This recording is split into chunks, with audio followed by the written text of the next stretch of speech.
قل لو أنتم تملكون خزائن رحمة ربي إذا لأمسكتم خشية الإنفاق وكان الإنسان قتورا۔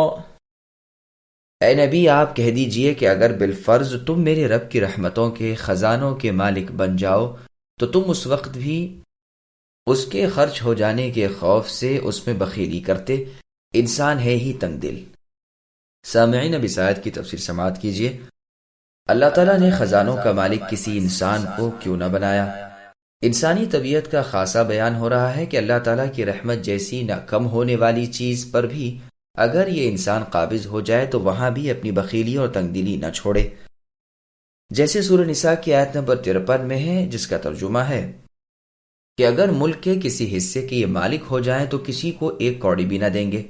بس یہ انسانی طبیعت ہے۔ ہاں، جو اللہ تعالیٰ کی طرف سے ہدایت کیے جائیں اور توفیق خیر دیے جائیں وہ اس بد خصلت سے نفرت کرتے ہیں، وہ سخی اور دوسروں کا بھلا کرنے والے ہوتے ہیں۔ انسان بڑا ہی جلد باز ہے، تکلیف کے وقت لڑکھڑاتا ہے اور راحت کے وقت پھول جاتا ہے اور دوسروں سے روکنے لگتا ہے۔ ہاں، نمازی لوگ اس سے بری اور بیزار ہیں۔ یہ آیت سورہ معارج آیت نمبر 19 تا 22 کا ترجمہ ہے۔ ایسی آیتیں قرآن میں اور بھی بہت سی ہیں۔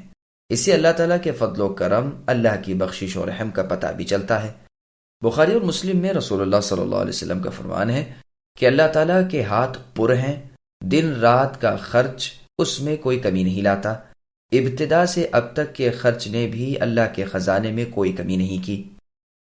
وَلَقَدْ آتَيْنَا مُوسَى 9 آيَاتٍ بَيِّنَاتٍ فَاسْأَلْ بَنِي إِسْرَائِيلَ إِذْ جَاءَهُمْ فَقَالَ لَهُ فِرْعَوْنُ إِنِّي لَأَظُنُّكَ يَا مُوسَى مَسْحُورًا قَالَ لَقَدْ عَلِمْتَ مَا أَنزَلَ هَؤُلَاءِ إِلَّا رَبُّ السَّمَاوَاتِ وَالْأَرْضِ بَصَائِرُ وَإِنِّي لَأَظُنُّكَ يَا فِرْعَوْنُ مَثْبُورًا فأراد أن يستفزهم من الأرض فأغرقناه ومن معه جميعا وقلنا من بعده لبني إسرائيل اسكنوا الأرض فإذا جاء وعد الآخرة جئنا بكم لفيفا۔ اور ہم نے موسیٰ علیہ السلام کو 9 معجزے بالکل صاف صاف عطا فرمائے۔ تو آپ ہی بنی اسرائیل سے اے نبی پوچھ لیجئے کہ جب موسیٰ فرعون کے پاس پہنچے تو فرعون بولا کہ اے موسیٰ، میرے خیال میں تو تجھ پر جادو کر دیا گیا ہے۔ موسیٰ علیہ السلام نے جواب دیا کہ یہ تو تجھے علم ہو چکا ہے کہ آسمان و زمین کے پروردگار ہی نے یہ معجزے دکھانے سمجھانے کو نازل فرمائے ہیں۔ اے فرعون، میں تو سمجھ رہا ہوں کہ تو یقیناً برباد و ہلاک کیا گیا ہے۔ آخر فرعون نے پختہ ارادہ کر لیا کہ انہیں یعنی موسیٰ اور ہارون علیہ السلام کو زمین سے ہی اکھیڑ دے، تو ہم نے خود اسے اور اس کے تمام ساتھیوں کو پانی میں غرق کر دیا۔ بعد از ہم نے بنی اسرائیل سے فرما دیا کہ اس سرزمین پر تم رہو سہو، ہاں جب آخرت کا وعدہ آئے گا ہم تم سب کو سمیٹ اور لپیٹ کر لے آئیں گے۔ سامعین، اب آیتوں کی تفسیر سماعت کیجیے۔ موسیٰ علیہ السلام کے 9 معجزات۔ موسیٰ علیہ السلام کو 9 ایسے معجزے ملے جو آپ کی نبوت کی صداقت اور نبوت پر کھلی دلیل تھی۔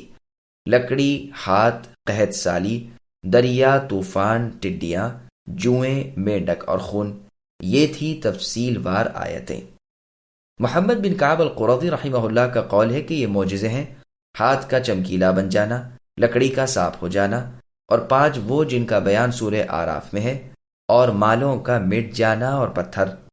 ابن عباس رضی اللہ عنہما وغیرہ سے مروی ہے کہ یہ معجزے آپ کا ہاتھ، آپ کی لکڑی، قحط سالیاں، پھلوں کی کمی، طوفان، ٹڈیاں، جوئیں، میڈک اور خون ہیں۔ یہ قول زیادہ ظاہر، بہت صاف، بہتر اور قوی ہے۔ حسن بصری رحمہ اللہ نے ان میں سے قحط سالی اور پھلوں کی کمی کو ایک گن کر 9واں معجزہ آپ کی لکڑی کا جادوگروں کے سانپوں کو کھا جانا بیان کیا ہے۔ لیکن ان تمام معجزوں کے باوجود فرعونیوں نے تکبر کیا اور اپنی گنہگاری پر اڑے رہے۔ باوجود یہ کہ دل یقین لا چکا تھا، مگر ظلم و زیادتی کر کے کفر و انکار پر جم گئے۔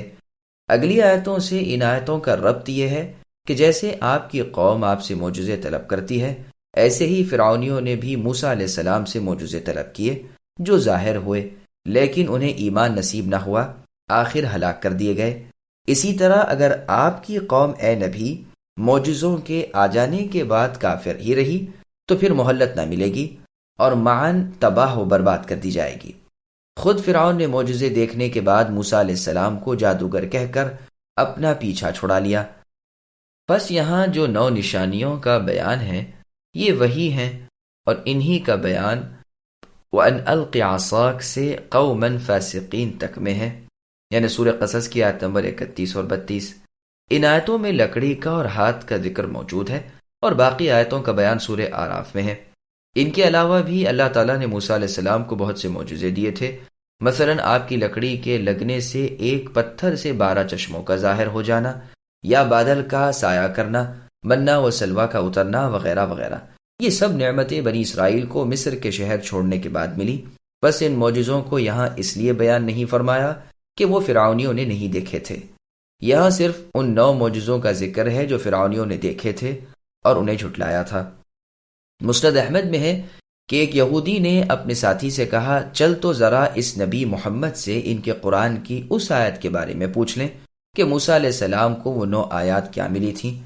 دوسرے ساتھی نے کہا، نبی نہ کہہ، سن لے گا تو اس کی 4 آنکھیں ہو جائیں گی۔ اب دونوں نے رسول اللہ صلی اللہ علیہ وسلم سے سوال کیا۔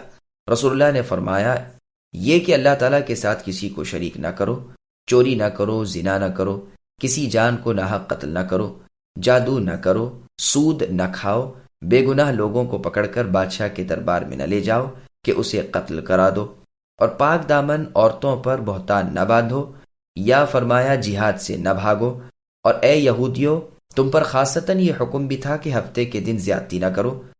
اب تو وہ بے ساختہ آپ کے ہاتھ پاؤں چومنے لگے اور کہنے لگے، ہماری گواہی ہے کہ آپ اللہ کے نبی ہیں۔ رسول اللہ نے فرمایا، پھر تم میری تابعداری کیوں نہیں کرتے؟ کہنے لگے، داؤد علیہ السلام نے دعا کی تھی کہ میری نسل میں نبی ضرور ہیں، اور ہمیں خوف ہے کہ آپ کی تابعداری کے بعد یہود ہمیں زندہ نہ چھوڑیں گے۔ ترمذی، سنن نسائی اور سنن ابن ماجہ میں بھی یہ حدیث ہے۔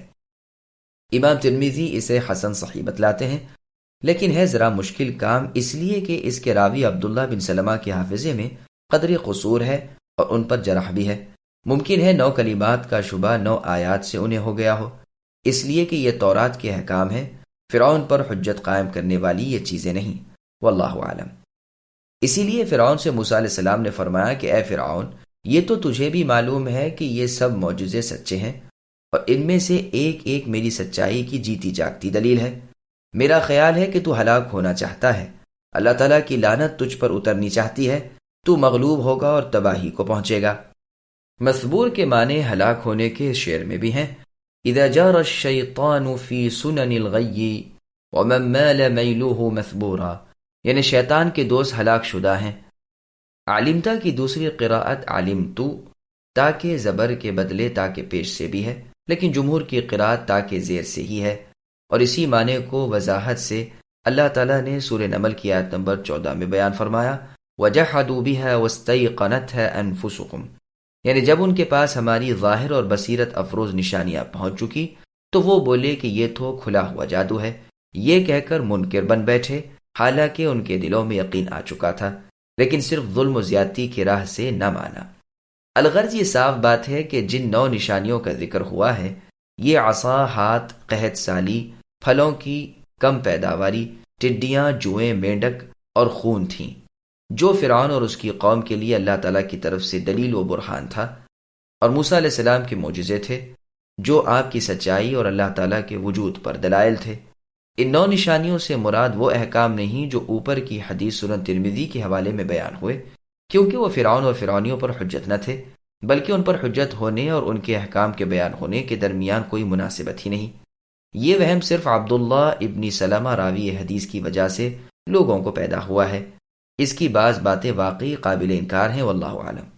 بہت ممکن ہے کہ ان دونوں یہودیوں نے 10 کلمات کا سوال کیا ہو اور راوی کو 9 آیتوں کا وہم رہ گیا ہو۔ فرعون نے ارادہ کیا کہ انہیں یعنی موسیٰ اور ہارون علیہ السلام کو جلا وطن کر دیا جائے، بس ہم نے خود اسے مچھلیوں کا لقمہ بنایا اور اس کے تمام ساتھیوں کو بھی۔ اس کے بعد ہم نے بنی اسرائیل سے فرما دیا کہ اب زمین تمہاری ہے، رہو سہو کھاؤ پیو۔ اس آیت میں رسول اللہ صلی اللہ علیہ وسلم کو بھی زبردست بشارت ہے کہ مکہ آپ کے ہاتھوں فتح ہوگا، حالانکہ سورہ مکیہ ہے، ہجرت سے پہلے نازل ہوئی ہے۔ واقع میں ہوا بھی اسی طرح کہ اہل مکہ نے آپ کو مکہ شریف سے نکال دینا چاہا، جیسے قرآن میں سورہ شعراء کی آیت نمبر 59 میں اللہ نے فرمایا وَإِن كَادُوا لَيَسْتَفِزُّونَكَ۔ پھر اللہ تعالیٰ نے اپنے نبی محمد صلی اللہ علیہ وسلم کو غالب کیا اور مکے کا مالک بنا دیا، اور فاتحانہ حیثیت سے آپ مکے میں آئے اور یہاں اپنا قبضہ کیا، اور پھر اپنے حلم و کرم سے کام لے کر مکے کے مجرموں کو اور اپنے جانی دشمنوں کو عام طور پر معافی عطا فرما دی صلی اللہ علیہ وسلم۔ اللہ سبحانہ و تعالی نے بنی اسرائیل جیسی ضعیف قوم کو زمین کی مشرق و مغرب کا وارث بنا دیا تھا، اور فرعون جیسے سخت اور متکبر بادشاہ کے مال، زمین، پھل، کھیتی اور خزانوں کا مالک کر دیا، جیسے سورہ شعراء کی آیت نمبر 59 میں اللہ نے فرمایا وَأَوْرَثْنَاهَا بَنِي إِسْرَائِيل۔ یہاں بھی فرماتے ہیں کہ فرعون کی ہلاکت کے بعد ہم نے بنی اسرائیل سے فرمایا کہ اب تم یہاں رہو سہو، قیامت کے وعدے کے دن تم اور تمہارے دشمن سب ہمارے سامنے اکٹھے لائے جاؤ گے، ہم تم سب کو جمع کر کے لائیں گے۔